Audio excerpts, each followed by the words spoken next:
প্রিয় রুদ্র, প্রযত্নে আকাশ, তুমি আকাশের ঠিকানায় চিঠি লিখতে বলেছিলে। তুমি কি এখনো আকাশ জুড়ে থাকো? তুমি কি আকাশে উড়ে বেড়াও পাখির মতো, তুলুর মতো? তুমি জগৎ সংসার ছেড়ে আকাশে চলে গেছো। তুমি আসলে বেঁচেই গেছো রুদ্র। আচ্ছা, তোমার কি পাখি হয়ে ফিরে আসতে ইচ্ছে করে না?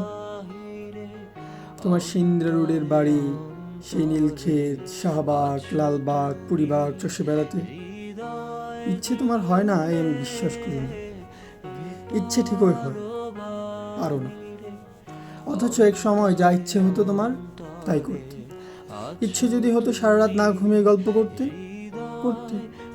ইচ্ছে যদি হতো সারাদিন পথে পথে হাঁটতে হাঁটতে। কি তোমাকে বাধা দিত? জীবন তোমার হাতের মুঠোয় ছিল। এই জীবন নিয়ে যেমন ইচ্ছে খেলেছো। আমার ভেবে অবাক লাগে, জীবন এখন আর তোমার হাতের মুঠোয় নেই। ওরা তোমাকে ট্রাকে উঠিয়ে মিঠিখালি রেখে এলো। তুমি প্রতিবাদ করতে পারো না। আচ্ছা, তোমার লালবাগের সেই প্রেমিকাটির খবর কি? দীর্ঘ বছর প্রেম করেছিলে চিনেলি খালার সাথে। তার উদ্দেশ্যে তোমার দিস্তা দিস্তা প্রেমের কবিতা দেখে আমি কি ভীষণ কেঁদেছিলাম সেদিন। তুমি আর কারোর সঙ্গে প্রেম করছো, আমার সইত না। কি অবুঝ বালিকা ছিলাম, তাই কি? যেন আমাকেই তোমাকে ভালোবাসতে হবে, যেন আমরা দুজন জন্মেছি দুজনের জন্য। যেদিন ট্রাকে করে তোমাকে নিয়ে গেল বাড়ি থেকে, আমার দম খুব বন্ধ লাগছিল। ঢাকা শহরটিকে এত ফাঁকা আর কখনোই লাগেনি। বুকের মধ্যে আমার এত হাহাকার আর কখনোই জন্ম।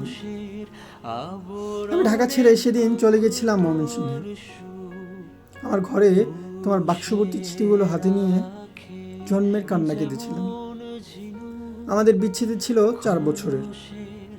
এত বছর পরও তুমি কি গভীর করে বুকের মধ্যে রয়ে গিয়েছ? সেদিন আমি টের পেয়েছি। আমার বড় হাসি পায় এখন তোমার শয়ে শয়ে বন্ধু বেরোচ্ছে। তারা তখন কোথায় ছিল যখন পয়সার অভাবে তুমি একটি সিঙ্গারা খেয়ে দুপুর কাটিয়েছ? আমি না হয় তোমার বন্ধু নই, তোমাকে ছেড়ে চলে এসেছিলাম বলে। এই যে এখন তোমার নামে মেলা হয়, তোমার চেনা এক আমিই ভুলে অনুপস্থিত থাকি মেলাতে। যারা এখন রুদ্র রুদ্র বলে মাতম করে, বুঝি না তারা তখন কোথায় ছিল। শেষ দিকে তুমি শিমুল নামের একটি মেয়েকে ভালোবাসতে। বিয়ের কথাও হচ্ছিল। আমাকে শিমুলের সব গল্প একদিন বলবে। শুনে তুমি বুঝোনি আমার খুব কষ্ট হচ্ছিল। এই ভেবে যে তুমি কি অনায়াসে প্রেম করছো, তার গল্প শোনাচ্ছ, ঠিক এইরকম অনুভব একসময় আমার জন্য তোমার ছিল। আজ আরেকজনের জন্য তোমার অস্থিরতা। নির্ঘুম রাত কাটাবার গল্প শুনে আমার কান্না পায় না বলো? তুমি শিমুলকে নিয়ে কি কি কবিতা লিখলে তার দিব্যি বলে গেলে। আমাকে আবার জিজ্ঞেস করলে কেমন হয়েছে। আমি বললাম খুব ভালো। শিমুল মেয়েটিকে আমি কোনোদিন দেখিনি। তুমি তাকে ভালোবাসো।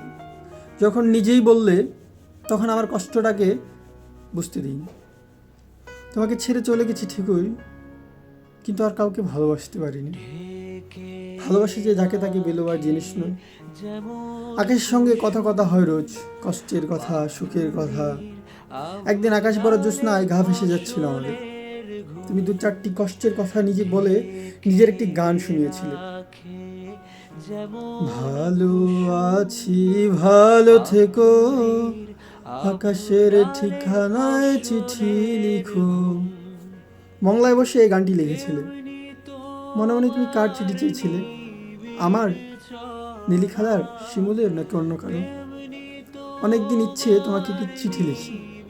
একটা সময় ছিল তোমাকে প্রতিদিন চিঠি লিখতাম, তুমিও লিখতে প্রতিদিন। সেবার আরমানিটোলার বাড়িতে বসে দিলে আকাশের ঠিকানা। তুমি পাবে তো এই ঠিকানা। জীবন এবং জগতের তৃষ্ণার্ত মানুষের কখনোই মেটে না। তবুও মানুষ বাঁচে কদিন বলো? দিন তো ফুরো।